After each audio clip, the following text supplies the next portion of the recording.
Okay, so Corey is joining us. And Corey, I would love to talk with you about how you were able to simplify your financial life. Because when we think about this, when we think about our finances, we may think of, oh, I need to use a different app or, I need to do things that way. But really, you've taken a completely different approach to simplifying your finances. And it might be something other people out there want to try. So what did you do, Corey?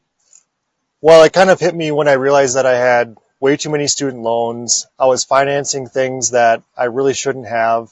And I came up with certain rules that have benefited me, my wife, and our family just by simplifying everything in terms of not having as much stuff to begin with. There's a couple of things we did. First of all, we don't take out any loans on anything with an engine in it, which I know is really hard for people to do, but it is possible. We Wow. also, one thing I do each month that I think is very common sense that a lot of people are not doing is before I get paid, like let's say I get paid on the 9th, on the 8th I go to the bank and I take out all my money in my checking because I know I'm getting paid the next day. And that's Okay. a really good tip that I kind of just came up with on my own, and then that money gets rolled over into savings for a rainy day fund or saving up for something else.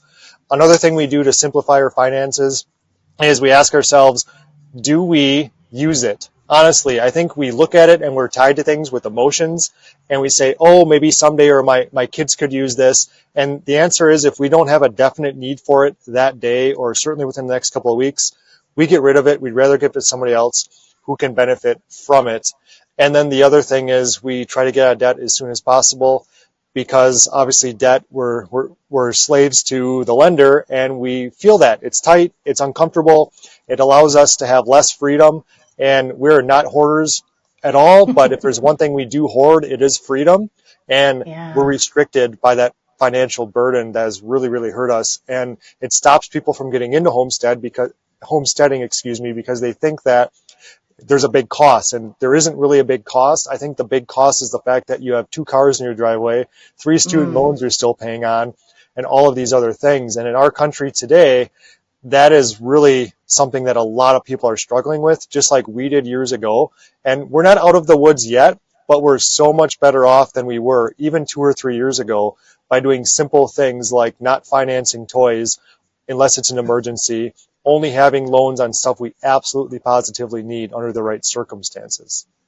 Yeah. So for you, how did getting into homesteading, was that kind of the catalyst that helped you reorganize your finances, or did it happen at the same time? Did you kind of have that epiphany before homesteading, or what was the timing for all of that for you? I would say it happened around the same time, because if I'm going to simplify my life by the way I eat, by the way I raise my food, by the way we spend time, free time, like we would rather sit around a fire than go to Disney World, for example. Oh, That's yeah. our fun, that's our vacation. So if we're simplifying our life, why wouldn't we simplify all aspects of our life? Because the more simplified we live, the happier we are, the more joy we have, the more time we have together as a family, as a community.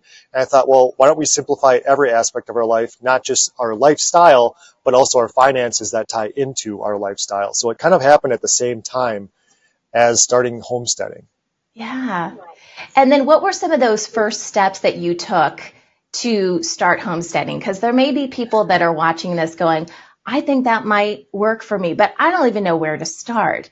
What would you recommend for them? To realize that to realize that homesteading is scalable. And it is Mm, not about watching successful people with millions of subscribers on YouTube and seeing everything that they have.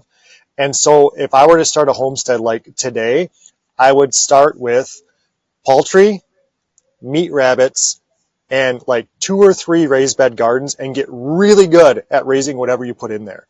If you just have peppers, for example, in a 4x8 raised bed, be the best pepper gardener you can possibly be. Like be really good at growing just peppers, as an example.